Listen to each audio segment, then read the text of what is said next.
What's up? How's the universe? How's the world? How's people out there in places where I don't like to be? The world.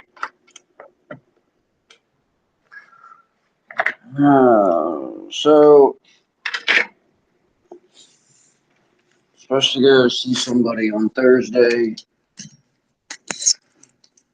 to grab me some seeds or whatever they have to. Probably seeds. Not sure. I know they had clones a while back, but either way, Thursday. Uh, Hopefully, I'll re up on some seeds, which then I gotta pop the seeds and get them growing again. Oh, sit and twiddle my thumbs while I wait for them to give me lots of leaves to play with and cut and fem and top and have fun with.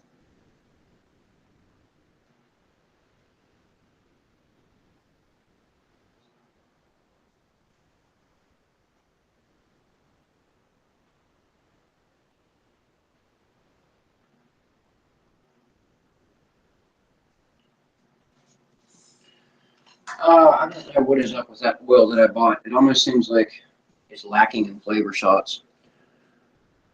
There's a local nicotine, this whatever you call it, nicotine outlet, and they like to short you on your nicotine shot or on your flavor shots.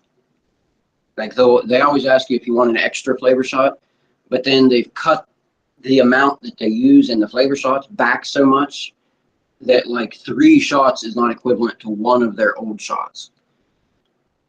So you're paying for numerous shots of flavor to be added to it, but it's not adding anything to it. Like, and if you get the oil from it's Mad Cats is where it's at. If you get the oil from there without any flavor shots added, it's not going to taste at all. And I mean, that's even through like good sub-ohm. You know what I mean? Like a nice sub-ohm stick with a good coil in it. They just don't add the proper flavor shots. And that's what that tastes like. But this is it's gourmet that I have in that. It's like pre-made. It comes in the bottles. You know what I mean? The gourmet shit. Maybe it just got fucked up on the factory line. That's why it was on sale or something. I don't know. Because it was on sale when I bought it. I usually like the lemon biscotti and lemon cookie flavors and stuff, but there's not enough flavor to it. So I have to hit it like a fucking tank.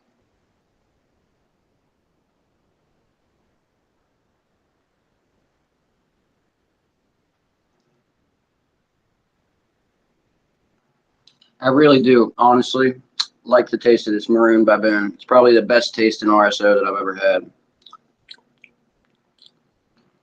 Different. I guess you'd have to like somewhat enjoy the taste of RSO to be able to discern the difference between shitty tasting and a little bit of a sweet note. But you can definitely taste the sweetness of that Maroon Baboon. There's like a berry note to it, like a real nice berry note.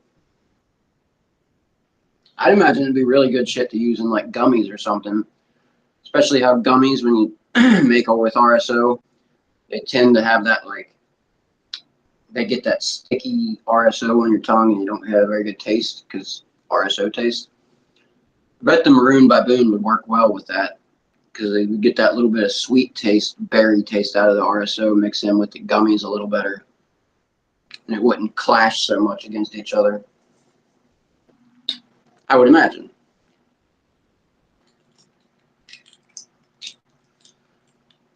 Oh. Didn't bring a drink in with me, did I? Nope, I did not. Alright, I'm going to have me a hit of some butterfire here. Did you know? Oh, did you know that your endocannabinoid system, people talk about it all the time, right? Endocannabinoid system, endocannabinoid system. but it's actually tied very closely to your all of your homeostatic processes. So homeostasis is literally stasis, stability. Homeo, your body, you. Homo sapien, you. Homeostasis. So you, balance, stable, stasis. And your endocannabinoid system has a very close relationship with autonomic reflexes and homeostatic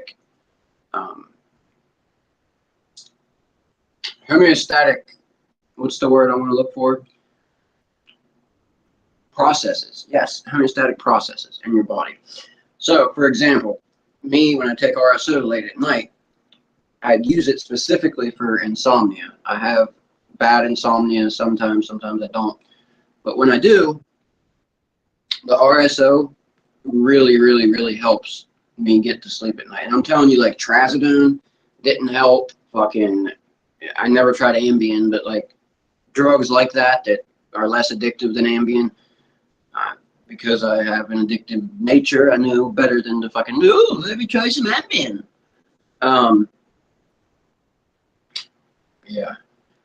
So it can never get any medication to work to help me go to sleep. But RSO, like just 100 milligrams even, sometimes I'll do like 120, 130. It's a pretty high dose, but people start around 10 milligrams and work their way up. But it puts me to sleep at night. Like I can actually close down the live and go watch a movie or something and actually lay down and relax and rest. And I'm not like, I pace a lot. Like it's my thing or whatever is I pace. I've always done it since I was a kid. My uncle used to be like, would you sit down? You're making me nervous and shit. So I remember I've always had a thing about pacing. But the RSO, like, takes off that tip of the energy and lets me actually relax and actually go to sleep and really actually stay asleep. Another thing is too that melatonin pen that I honestly didn't take all that seriously. I was just testing it to test it out. But the melatonin pen that I got from the smoke shop next door here, it really did. It didn't help me get to sleep, but it helped me stay asleep longer. Like when I would actually get to sleep. And I still have that out there. I use it once in a while. And it really does help me sleep. Like I said, it doesn't help me go to sleep. It's not knocking me out, but it's helping me sleep for longer once I do get to sleep. And not wake up every fucking hour or whatever. And I also noticed I didn't sweat as much. Like, I'm real bad for like, I'll be sleeping and I sweat a lot in my sleep. Probably related to the methadone. It just started recently over the past year or two, but I sweat real bad in my sleep now. And I was just thinking, like, usually that's what wakes me up, is I'll like wake up all sweaty and stuff every hour or so. But when I smoke that melatonin, I don't think I wake up as sweaty all the time. Like, I just never thought about that. It's interesting. And melatonin, being a chemical in your body, compound in your body, that your body naturally uses for homeostatic process of sleeping, putting you to sleep, it would make sense that all that would be correlated together. You know what I mean? RSO, the sweating part of when you're sleeping. Methadone does make you sweat, but what I'm specifically referring to is not sweating from overexertion, but literally just sitting there, laying there asleep, and I'm fucking like drenched in a pool of sweat. So I've had like the sweating from methadone from like just you're mopping the floor or something and you sweat like 10 times worse than you normally would. That, but this is like I'm literally like drenched in sweat, like around my collar and my head when I go to sleep. I don't know what that is. I don't know. And I don't dream anymore either. Like ever since I've been on methadone, 10 years now, I don't dream like normal. I never have had normal dreams on methadone. And I know it has to do with the methadone specifically, because even when I was using, and it has to be something about the fact that methadone is synthetic in its nature, because when I was using fast acting standard opioids like oxycodone or even lower doses of methadone on the street in between when I was using, I still had dreams. I still had normal dream time. Like I was still playing with my dreams, like lucid dreaming and things like that. Like I haven't fucking messed with a lucid dream in years because I haven't even had a dream to attempt to lucidify it. Lucidify. Is that the right word? Make it lucid? To attempt to wake myself in the dream? If you've never tried that, it's very fun. And if you've never tried it, it'll give you a whole new outlook on a lot of shit. Because you really can. You can take control of your dream while you sleep. I'll tell you a little secret on how to get yourself to recognize your dream here in a minute.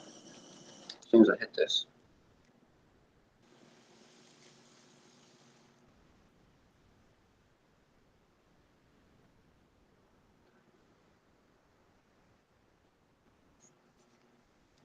Now, the reason this works, it will work for you if you're used to the saying, pinch me, I'm dreaming.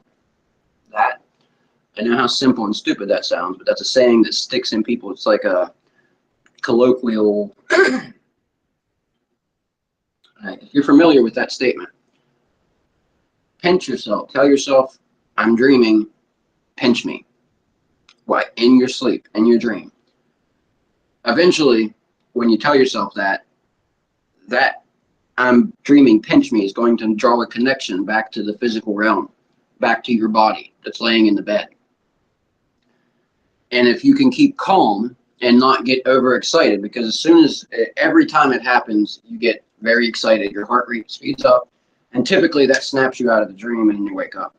But if you can keep yourself calm when you realize that you have made lucid your dream world, that you are now conscious inside the dream world, and then at that point you literally have control of it. You can, you know how some nightmares, like you can't run, things like that, you take control of it, which nightmares are a different story as far as lucid dreaming. But yeah, with regular dreaming, take control, and you can do all kinds of shit, like the fun, like, oh, I was flying in my dream, I wish I could really do that. Like, take control of your dream, and then you actually really can. It feels more real anyway. It doesn't feel like you just woke up and lost the sensation, like you did remember it.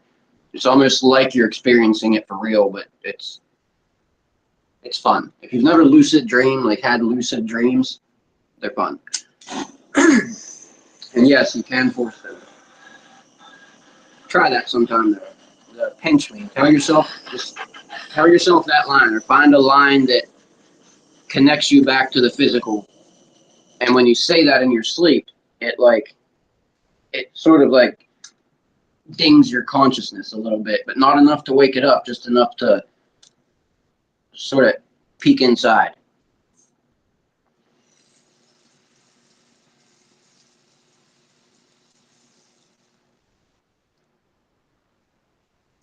So you want to be conscious enough that you're recognizing the dream world, but not so conscious that you're awake.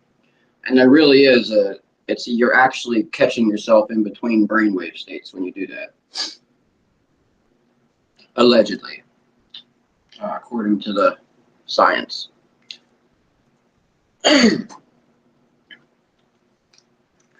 Because when you fall into sleep, at that point where you're falling asleep and you'll get that like jerk in your leg where you'll kick, monkey falling out of a tree, grabs a tree. That supposedly that's what that comes from, the kick. Like we were sleeping in trees, and when we would go to fall, it was like grabbing your mother's fur, or grabbing the, yeah.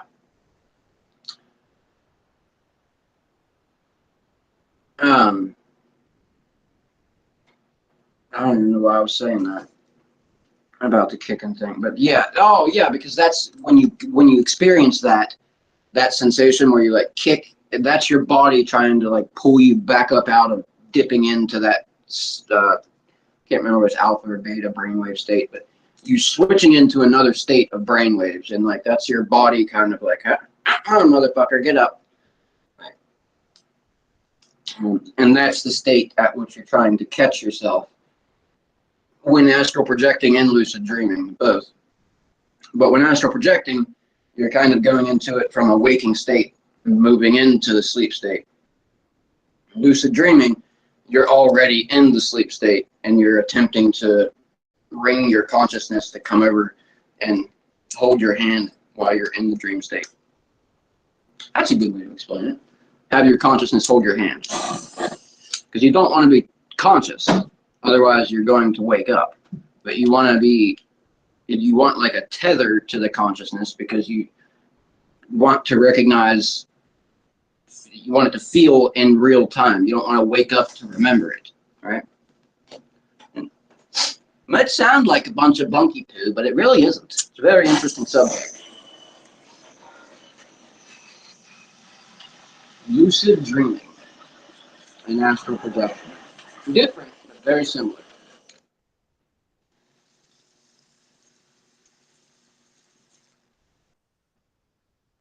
And obviously, having issues with dreams, I'm not the most proficient spirit flyer, whatever you want to call it. I've actually only successfully projected out of my body. If you want to laugh at that, that's fine. If you never had any experience with those, whatever. Astral projection is real, and you really can at least make your brain think that you're putting yourself out of your body. But the one time that I got it successful for myself, there's a technique that some people use in a rocking chair, and that the rocking technique works best for me, which isn't a surprise given that I pace regularly, and like that I do that a lot, pacing. Pacing is another like trance. You get in a trance, right? You're just pacing, that's all you're paying attention to, is looking at the floor, looking at what you're doing, and pacing. But rocking is another way to put yourself in that trance-like state, right? And when I was on vacation at Oak Island, North or South Carolina, I can't remember, the beach house we was on stilts, so the whole house at night was rocking. And like when I would lay down in the bed on the second floor, I could feel the whole house rock, and it was like rocking me. And it was something about the way the motion of that rocking. There was something about it that like snapped me out of myself. Like I had been practicing for some time. I was like 14 or 15 at this time, but I'd been practicing for a while and trying to successfully wake up outside of myself. If you don't know, you don't know. It's funny. That's fine. But I had never successfully done it. I would always just fall asleep. And that night down there, I woke up in the bathroom. It wasn't above myself. I wasn't directly above my body. When I came to, I was like, here's my bed, and then there's a wall and the bathroom. And when I came to, I was like at the shower in the bathroom. And I remember that. And like I wasn't out for very long because I got very excited. And like I said, snap back in.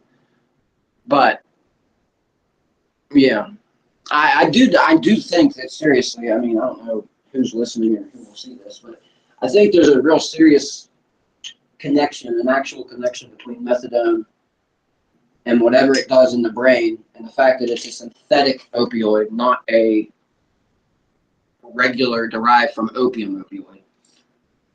Because like I said, I didn't have that experience with the dreams, like fucking with not being able to dream or do anything in my dreams when I was using fast-acting opioid, just regular opiates.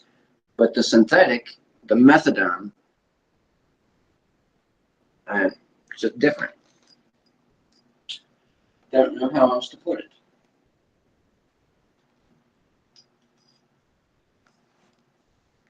And you wouldn't realize, like, you wouldn't think that would be a big deal, right? Like your dream state, but like it probably is related somewhat to why I don't get very good sleep at nighttime. Why I can't sleep the greatest at night is I don't ever dream. Like I have, some people go to sleep and they're like looking forward to their dream, or like the recontinuing dreams, like the one that starts over and keeps going and stuff like that.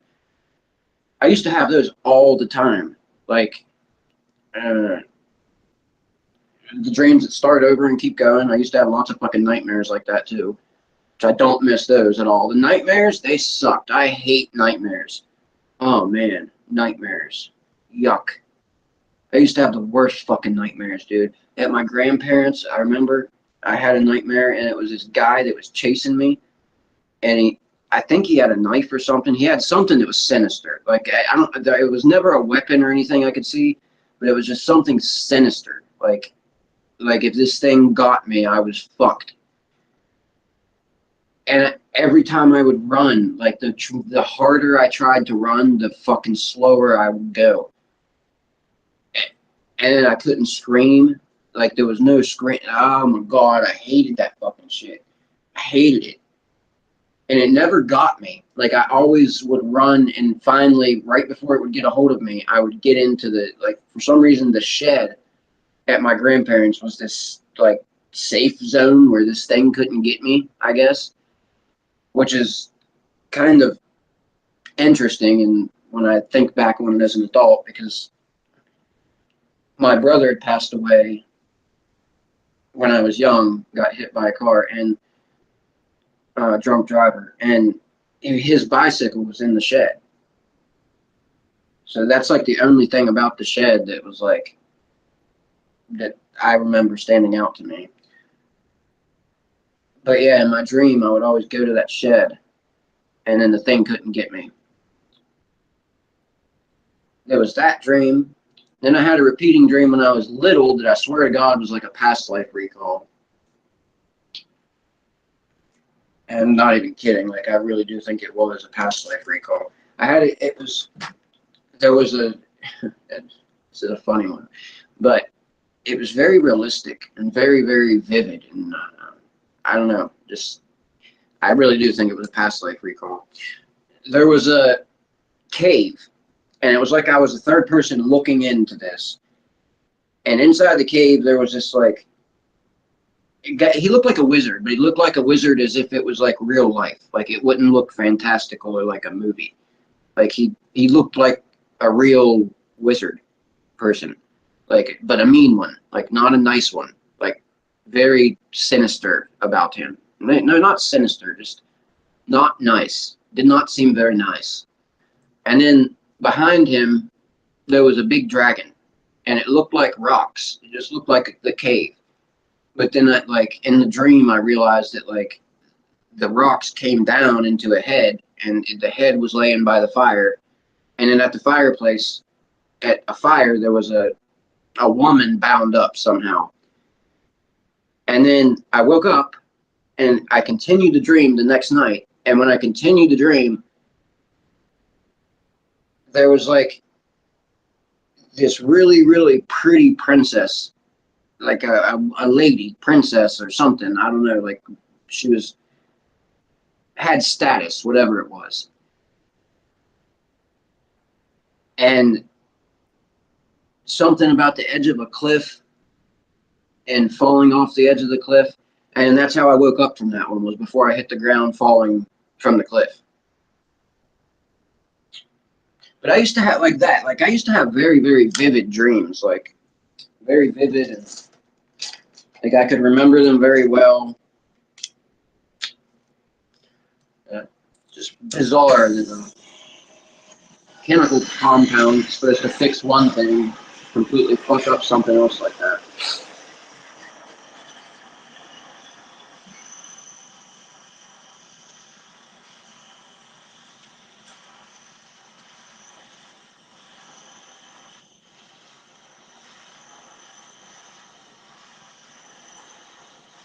And I'm gonna take a dab out of my banger with a broken bottom.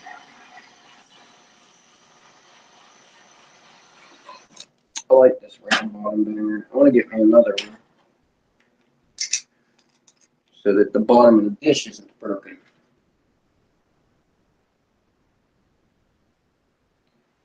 Got some Apple Earth Live sugar here. Oh, that RSO is kicking in very nicely, I must say. Cheers. Just gotta get it on the vent and put it on there while you're hitting it.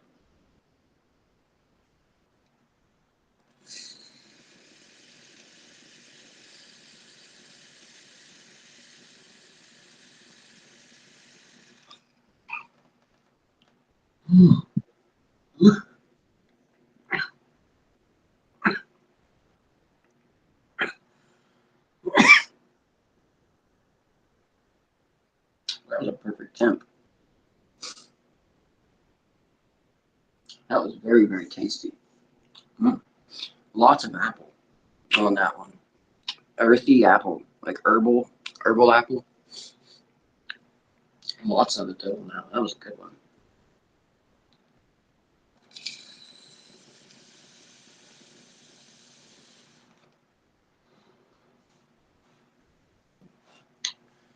I'm going to pop the top off here and we'll melt the dab into the, hopefully, melt the dab onto the center pearl here. Come on, get off the tool. There you go. And if the camera can catch all that bubbling, yeah, it can. You can kind of see it. Pretty, pretty bubbling, bubbling dabs. Bubbling dabs, bubbling dabs. I'm gonna inhale some bubbling dabs. Throw some heat to it. So I don't just pull back a whole big old hit of reclaim. Yes, very pretty.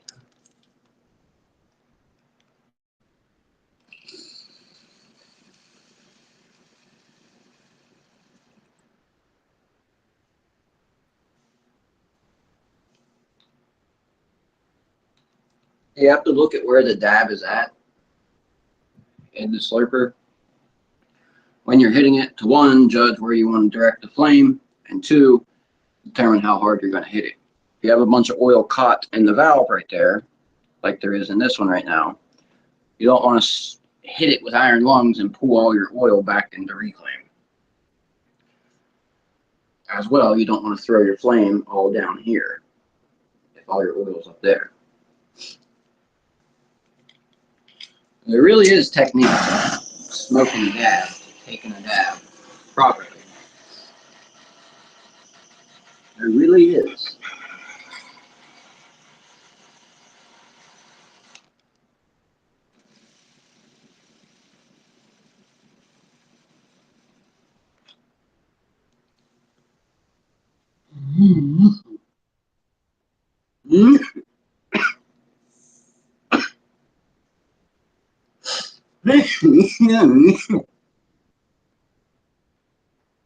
Oh boy. Oh, yeah, yeah. Mm-hmm. That's what that does.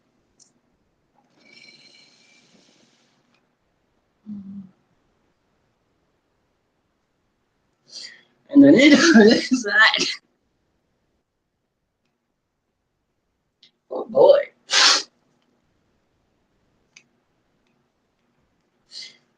Sam, it's not, I don't like getting real thick smoke. I like getting it super hot and getting that like char, chazzy fucking smoke.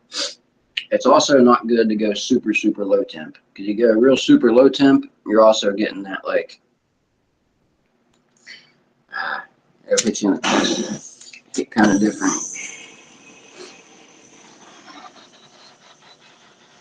Not the most pleasant experience always. You see I throw in the flame right to the back of the pearl there. And then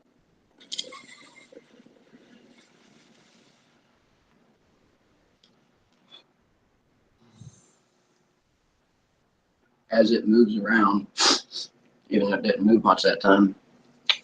That hot spot hits so well.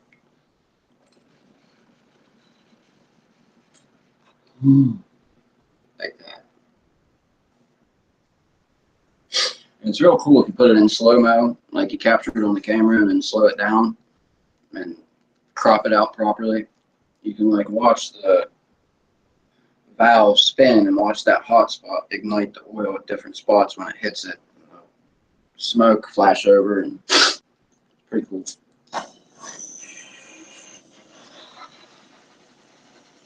I think it looks cool anyway.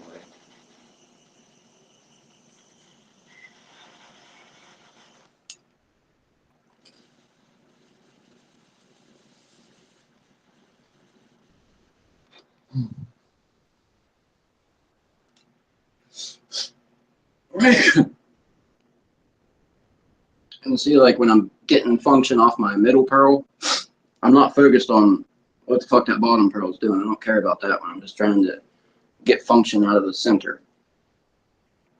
Which depending on the slurper, you have to hit it with different intensity and whatnot. You see the bottom pearl's not moving at all. Hit it a little bit harder though, it will. A little bit glued in place down there it is. I'll fix that. I have the magical flame throwing device.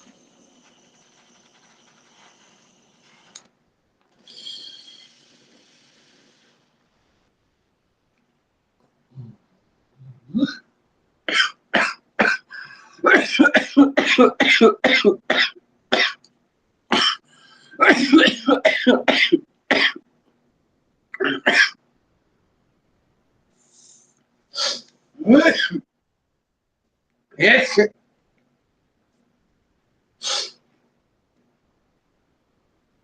Yeah. That did it. Yep. That was it right there. Holy guacamole.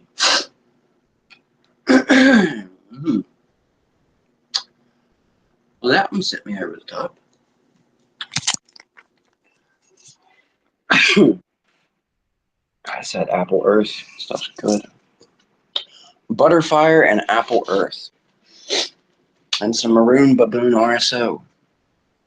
Back for a relaxing evening. Take it easy.